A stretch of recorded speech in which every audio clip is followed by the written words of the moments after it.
Stephen Graham and Andrea Riseborough just dropped one of the most unsettling films of the year, and it is nothing like what you expect. Heel, the new psychological thriller from Polish director Jan Komasa, arrived in select US theaters on the 6th of March 2026, distributed by Magnolia Pictures. The film had previously generated serious buzz on the festival circuit after its world premiere at the 2025 Toronto International Film Festival, where audiences were left equal parts disturbed and strangely moved by what unfolded on screen. Originally titled Good Boy before a naming conflict with an unrelated dog-centric film forced a last-minute rebrand, Heel carries the weight of a story that refuses to be easily categorized or quickly forgotten. At its center is Tommy, a 19-year-old London raver played by Anson Boone, a young actor previously seen in the acclaimed World War I epic 1917. Tommy is, by every early indication, a disaster of a human being. He tears through London's nightlife scene in a drug and alcohol-fueled blackout, hostile to everyone around him, broadcasting his worst impulses across social media with no apparent filter or remorse. He is the kind of person most audiences will write off within minutes. That is exactly the point.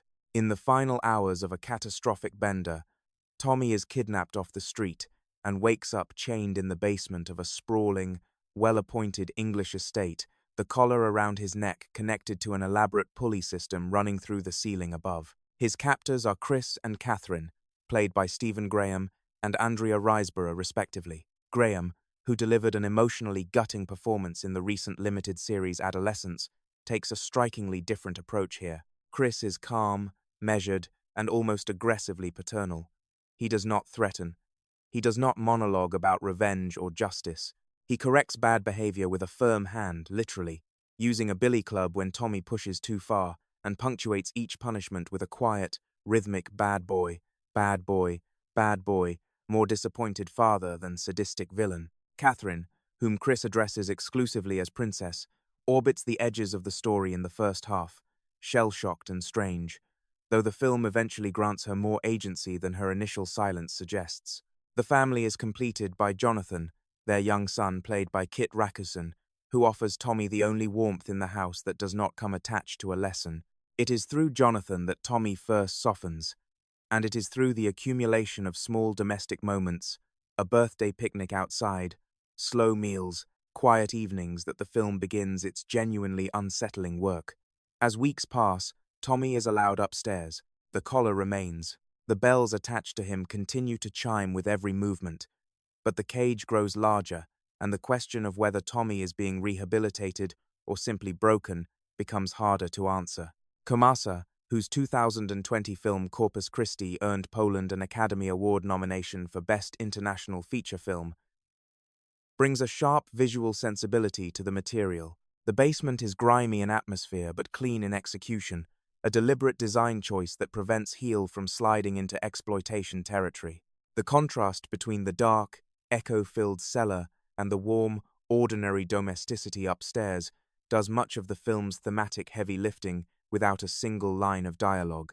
Cinematography throughout the 110-minute runtime is polished and controlled, giving the film a composed quality that sits at odds with the chaos of its premise in exactly the right way. The script, written by Bartek Bartosik and Nakash Khalid, draws on family trauma as its central engine, and the reasons behind Tommy's kidnapping unfold across the film in deliberate, if sometimes overworked, narrative breadcrumbs. The bigger surprise is not the revelation itself, but the emotional territory the film insists on occupying around it. Heel is not a torture film. It is not a revenge thriller. It draws loose comparisons to Stanley Kubrick's A Clockwork Orange in its interest in behavioral conditioning, but it strips away all the ultraviolence and replaces it with something far more quietly disturbing, genuine kindness deployed as an instrument of control. Chris and Catherine never abuse Tommy beyond the initial disciplinary moments. They provide for him, they celebrate him, they parent him, and somehow, that is the most frightening thing the film has to offer. Boone anchors the film with a performance that earns its emotional payoff the hard way. Tommy begins as genuinely insufferable, cruel, self-pitying, and utterly without self-awareness, and the script leans into that difficulty rather than softening it early. The rehabilitation arc that follows is built through accumulated small moments rather than dramatic epiphanies, and Boone sells every stage of it convincingly. A lesser performance would have made the film's tonal ambition collapse. Instead, it holds.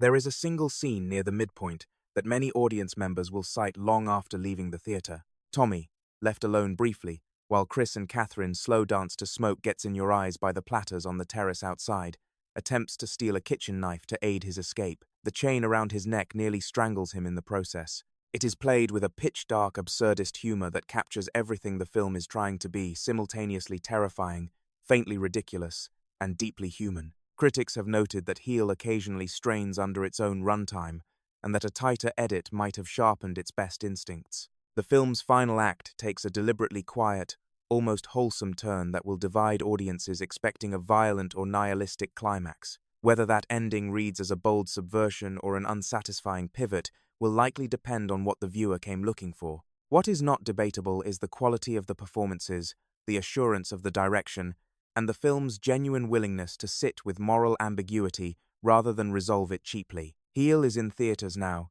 and available on VOD as of the 6th of March 2026. Have you seen Heel yet? And do you think a kidnapper can ever truly be a force for good?